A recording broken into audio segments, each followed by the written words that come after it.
Сибайский горняк проявил себя, открыв счет на 5-й минуте. Автором первой шайбы стал Владислав Тимешев. Во втором периоде в ворота макаровцев шайбу забросил Евгений Сураев. После этого гола хоккеисты школы Сергея Макарова активизировались и пошли в наступление, но поразить ворота наших ребят им удалось лишь в конце третьего периода, на что горняк сразу отреагировал ответной шайбой. Итог игры 3-1. Впечатление у меня об этой игре хорошее, да. Были недочеты, конечно. Мы расслаблялись всегда в конце игры. Начинали мы хорошо всегда, расслаблялись всегда в конце. Мне понравилось, и мы победили. В нашем городе турнир по хоккею с шайбой среди юношей разных возрастов проводится ежегодно в преддверии Дня Республики. На этот раз в нем приняли участие 4 команды. Горняк из Учалов, Юрматы из города Салават, хоккейная школа имени Сергея Макарова из Челябинска и хозяева турнира Сибайский горняк.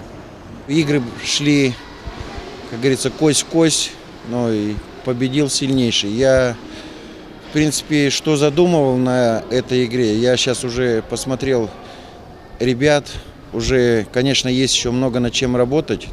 Несмотря на полупустые трибуны Ледового дворца Ирандык, шум барабанов и рожков не стихал ни на минуту.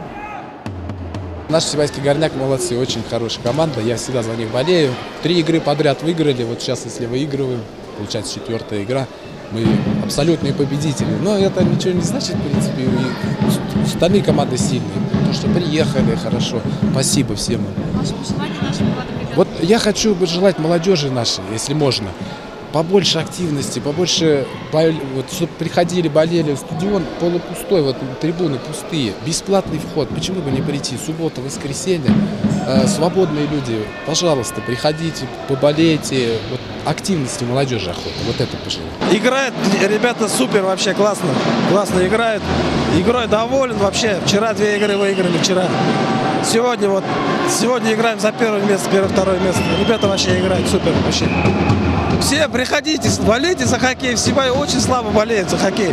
Вот эти пацаны, они играют вообще классно. Смотрите, вот они выкладываются здесь вообще по полной. Турнир завершился полной победой сибайских хоккеистов. Вторыми стали ребята из Учалов. 3-е место завоевали Юрматы из Салавата. Завершила турнирную таблицу хоккейная школа имени Сергея Макарова.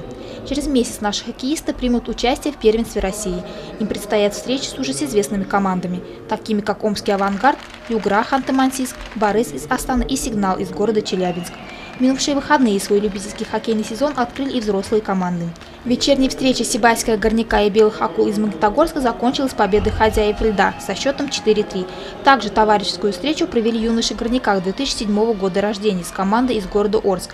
Все встречи сибайские ребята выиграли с достоинством, но совершенству нет предела, а значит, парням есть над чем работать. Альфия Янчурин, Дамир Хайбулин, Гульгинар Искинзен, телекомпания СТВ.